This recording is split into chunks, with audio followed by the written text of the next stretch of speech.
દોસ્તો મારી ગુજ્જુની મોજ ચેનલમાં આપનું સ્વાગત છે। આજના વિડીયોમાં આપણે વાત કરવા જઈ રહ્યા છીએ કે ઠાકોર ફેમિલીના લાડકવાયા વહુ એટલે કે પૂનમ ભાભીની હાલત ગંભીર। અચાનક તેઓ બીમાર પડી ગયા। અચાનક તેમને એવું તો શું થઈ ગયું? તેમની તબિયત આટલી બધી ખરાબ થઈ ગઈ તેઓ તો ખાટલામાંથી ઊભા પણ થઈ શકતા નથી। તેઓ દવાખાને જવાની કેમ ના પાડે છે? શું થયું દોસ્તો? સંજયભાઈથી તેઓ રિસાઈ ગયા છે કે તેમને સાચે જ કોઈ તબિયતની બીમારી થઈ છે? દોસ્તો બધું જ જાણવા મળશે તમને મારા આ વિડીયોમાં। મારી ચેનલ ઉપર નવા હોય તો ચેનલને ફટાફટ લાઈક શેર સબસ્ક્રાઇબ કરી દો। Full video in Thakor family blog channel. દોસ્તો તમે વિડીયોમાં જોઈ શકો છો પૂનમ ભાભી તો ધાબા ઉપર પથારી કરીને સૂતા છે। અચાનક તેમની તબિયત બગડી છે દોસ્તો। અચાનક એમને એવું શું થઈ ગયું અને મંદિરનું કામકાજ કેટલું થયું બધું જ તમને આ વિડીયોમાં જાણવા મળી રહેશે। આવી ટૂંકી ટચુકડી લાઈવ લેટેસ્ટ એન્ડ ટ્રેન્ડિંગ માહિતી મેળવવા માટે ચેનલને સબસ્ક્રાઇબ કરવાનું તો ભૂલતા જ નહીં। અને ઠાકોર ફેમિલીની એક નવી શરૂઆત કે જે તમે આ વિડીયોમાં જોઈ શકો છો તે તો સરસ મજાનો દેશી ચૂલો બનાવી રહ્યા છે અને નવી નવી રેસીપી હવે બનાવતા રહેશે। તમે એમના આ વિડીયો જોવાનું તો ભૂલતા જ નહીં। ટૂંક જ સમયમાં તેઓ નવી ચેનલ શરૂ કરી રહ્યા છે। એના ઉપર તો જોરદાર મજાના દેશી રેસીપીના વિડીયો આવવાના છે, એ પણ ગામડાના દેશી ચૂલાની રેસીપીના વિડીયો। અરે ચૂલા ઉપરનું જે રસોડું હોય એની રસોઈનો તો સ્વાદ જ અલગ હોય। સાચી વાત ને દોસ્તો? એ તો ગામડાના લોકો જ સમજી શકે। તમને આ વાત યોગ્ય લાગી કે નહીં કોમેન્ટમાં અવશ્ય જણાવજો। અને ઠાકોર ફેમિલીના ભાઈઓ કેવા મોજથી અને એકબીજા સાથે હળી મળીને રહે છે। તેમને તો આજે કહ્યું કે ભેગા રહેવામાં જ મજા છે।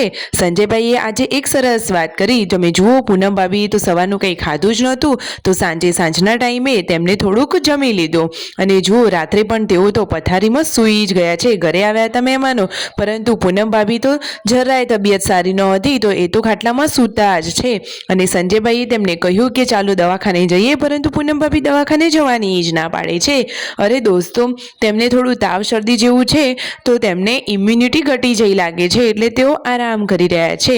જુઓ આ રહ્યા પૂનમ ભાભી। હવે તેમને થોડું સારું છે પરંતુ હવે સારું નહીં થાય તો આવતીકાલે એટલે કે સવારે તેઓ હોસ્પિટલે જશે અને દવા લઈ લેશે। તાત્કાલિક દવા થઈ જાય તો થોડો જલ્દી આરામ થઈ જાય। સાચી વાત ને દોસ્તો? સંજયભાઈએ આજે સરસ વાત કરી કે જુઓ ભાઈઓ ભેગા રહીએ તો કેટલો ફાયદો થાય। તેમણે કહ્યું કે જુઓ કોઈ ઘરમાં બીમારી આવી હોય, કોઈની તબિયત સારી ના હોય તો એક જણ આરામ કરે તો બાકીના લોકો કામ કરી લે, ઘરનું કંઈ કામ ઊભું ના રહે। અને અત્યારના લોકોને તો કેવું છે બસ બધાને જુદું જ થઈ જવું છે અને સૌનું કામ કરી અને ભેગું કરવું છે। પરંતુ દોસ્તો એવું કંઈ એકલા રહેવાથી ભેગું ના થઈ જાય પરંતુ પરિવારમાં હળી મળી અને બધા સાથે એક જ જોઈન્ટ ફેમિલીમાં રહીએ તો આપણા જીવનમાં આવતા બધા જ દુઃખ બધા સહન કરી શકે અને દુઃખ ફટોફટ દૂર થઈ જાય। કોઈ પણ મુશ્કેલી હોય તો નિવારણ પણ જલ્દી આવી જાય। સંજયભાઈની તમને આ વાત ગળે ઉતરી કે નહીં? તેમની આ વાત તમને યોગ્ય લાગી? દોસ્તો જો તેઓ કહે છે અત્યારે પૂનમ ભાભી બીમાર છે તો તેઓ જુઓ કેવો સરસ મજાનો આરામ કરી રહ્યા છે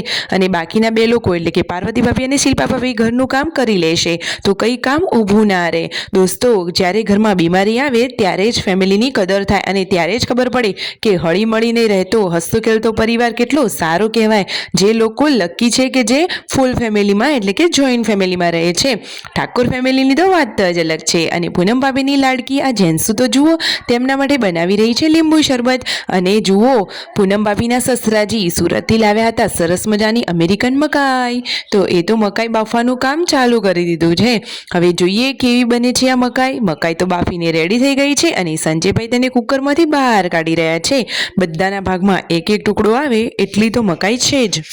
દોસ્તો આજે તો મિતાંશની પણ નજર ઉતારી। છેલ્લા ઘણા ટાઈમથી તે થોડો બીમાર રહેતો હતો તો હવે જુઓ તેની નજર પણ ઉતારી દીધી છે। હવે મિતાંશની તબિયત સારી રહે અને આ પરિવાર હંમેશા હસતો ખેલતો રહે એવી જ પ્રાર્થના।